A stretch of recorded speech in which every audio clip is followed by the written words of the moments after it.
A paz do Senhor. Estamos aqui mais uma vez para falar da palavra de Deus, que é linda e maravilhosa. Estamos trabalhando no livro de José, mas hoje eu vim aqui para Tiago 3, orientação do Senhor. O tema é: qual é a referência que Deus tem de nós? Qual a referência do nosso dia a dia, do nosso falar, do nosso deitar, do nosso sentar? Porque a referência dos irmãos de José era a pior possível. Onde nós paramos quando os israelitas foram passando, que eles agora decidiram não matar mais seu irmão de sangue, mas sim vendê-los. Eles achavam que ia ficar tudo bem, mas Deus estava vendo aquilo. Era só uma questão de tempo, porque a colheita é bem maior do que a plantação. Então vamos ver aqui que Deus nos orienta. Qual a minha referência diante de Deus e a sua? É algo para a gente meditar, é algo para a gente aprender e fazer uma reflexão.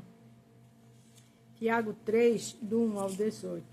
Meus irmãos, somente poucos de vocês deveriam se tornar mestres da igreja, pois vocês sabem que nós, os que ensinamos, seremos julgados com maior rigor do que os outros. Tiago falou que quem é escolhido para administrar a igreja vai ser muito mais cobrado de Deus, né? Então não é todo mundo que Deus chama para ficar na frente de uma obra, porque a responsabilidade é maior, a cobrança é maior, e nós estamos ali para servir de bênção para os outros. Todos nós sempre cometemos erro. Quem não comete nenhum erro no que diz é uma pessoa madura, capaz de controlar todo o seu corpo. Ele quis dizer que nós somos falhos, nós erramos. Mas quem não comete muito erro é uma pessoa madura, que já amadureceu, que já cresceu, que já passou por situações difíceis e sabe que tem consequências os erros, né? Infelizmente, aqueles irmãos de José eram homens maduros, eram homens adultos, mas não tinham caráter. Mas tinha inveja, maledicência no coração. Por isso que eles agiram de uma forma tão medíocre. Até na boca dos cavalos colocamos um freio, para que nós obedeçam, assim fazemos com que vão aonde queremos. Ali naquela pregação, naquela orientação do apóstolo Tiago, ele disse que os cavalos, os donos colocam freio para administrar, para manobrar eles, e ali eles obedecem. Mas ele quis dizer que muitas vezes a gente não obedece e os animais obedecem. E quem obedece o próximo, quem respeita o próximo, está obedecendo a Deus. Pensem no navio grande como é, empurrado por um vento forte. Ele é guiado por um pequeno leme e vai onde o piloto quer. A gente vê na televisão esses navios enormes de cruzeiro, né? Eles são guiados pelo piloto, pelo comandante. É um navio enorme, mas o homem comanda. E muitas vezes Deus quer melhorar, quer comandar eu e você para o bem, e a gente não obedece. Qual é a nossa referência diante de Deus? Isto é o que acontece com a língua. Mesmo pequena, ela se gaba de grandes coisas. Veja como uma grande floresta pode ser incendiada por uma pequena chama. Ele quis dizer que a língua da gente é um perigo. Uma grande floresta, um pequeno fogo incendia toda a floresta. E a minha língua e a sua, se não vigiar, faz um estrago muito grande. Às vezes julgamos pessoas que nem sabem o que a gente está falando. Às vezes falamos de pessoas que só Deus sabe da história dela. Isso é muito perigoso, porque Deus vê todas as coisas. Vamos imitar José, que tinha caráter, não os irmãos deles. A língua é um fogo, ela é um mundo de maldade. Ocupa o seu lugar no nosso corpo e espalha o mal em todo o nosso ser, com fogo que vem do próprio inferno. Ela põe toda a nossa vida em chama. Veja coisa séria. Ele diz que a língua é um membro do inferno, que ela incendeia, que ela faz um grande estrago. Porque às vezes os irmãos de José mentiram para seu pai, a gente vai ver lá na frente. Os irmãos de José estavam com maledicência com José, enquanto José tem uma integridade fora do comum. Às vezes as pessoas se preocupam em falar mal das outras.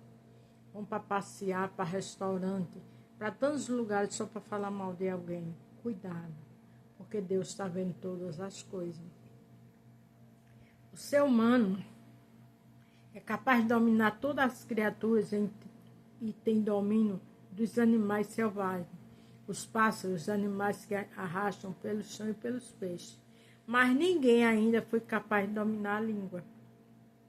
Ela é mais cheia de veneno mortal e ninguém pode controlar.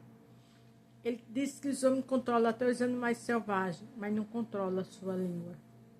É muito perigoso. É muito perigoso falar do que não se sabe. É muito perigoso estar caluniando, mentindo. Porque a colheita é bem maior do que a plantação. Usamos a língua tanto para agradecer ao Senhor e Pai, como para amaldiçoar as pessoas que foram criadas parecidas com Deus. E os irmãos de José estavam querendo amaldiçoar ele, um homem criado por Deus, que era a imagem de Deus, como eu e você também, e todos são imagem de Deus. Vamos respeitar uns aos outros, porque a nossa maledicência não vai chegar a lugar nenhum. Da mesma boca sai palavra tanto de agradecimento como de maldição. Meus irmãos, isso não deve ser assim. A gente está aqui para abençoar, a gente está aqui para respeitar, a gente está aqui para plantar, para fazer o bem, não amaldiçoar. Deus não criou a gente para isso. Por acaso pode a mesma fonte jorrar água doce e água amarga? Não pode. A gente vê que os irmãos de José só jorravam água amarga. O que saía deles era coisas horríveis, mentira, maquinação, inveja. E Deus não se agrada disso. E eu e você tem que florescer para o bem. Meus irmãos, por acaso pode uma figueira dar azeite ou um pé de uva ou dar figo? Assim também uma fonte de água salgada não pode dar água doce. Existe entre vocês alguém que seja sábio, inteligente? Pois então que prove isso pelo bom comportamento e pelas ações, praticando com humildade e sabedoria. Ele quis dizer que a gente tem que ser inteligente, que a gente tem que ser bondosa, mas não adianta falar. É o nosso comportamento e a nossa atitude que vai falar mais alto. E a gente, quando lê, dá ânsia de vômito com as atitudes e os comportamentos dos irmãos de José. Mas se no coração de vocês existe inveja, amargura e egoísmo, então não minta contra a verdade, gabando-se de seres sábios. Era o que tinha no coração dos irmãos de José. Inveja, egoísmo, amargura. Existia só tudo que não prestava. Então não adianta a gente fingir uma coisa que não é. Porque não vai passar muito, não vai demorar muito. A capa vai cair. Essa espécie de sabedoria não vem do céu. Ela é deste mundo, da nossa natureza humana. Ela é diabólica. Ele fala que inveja, amargura, egoísmo, maledicência é diabólica. E o que é diabólico vem do diabo. Isso não glorifica a Deus. Pois onde há inveja e egoísmo, há também confusão e todo tipo de coisas más. Era exatamente o que tinha na vida dos irmãos de José. A sabedoria que vem do céu é, antes de tudo, pura. É também pacífica, bondosa e amigável. Ela é cheia de misericórdia. Produz uma colheita de boas ações e não trata os outros pelas suas aparências. E é livre de fingimento. Era José. José era tudo isso. Era um bondoso, amigável, cheio de misericórdia. Ele não era fingido. Foi tão atacado. Mas Deus estava com ele. Então vale a pena fazer o bem. Vale a pena não imitar o mal. Porque a colheita na hora certa chega.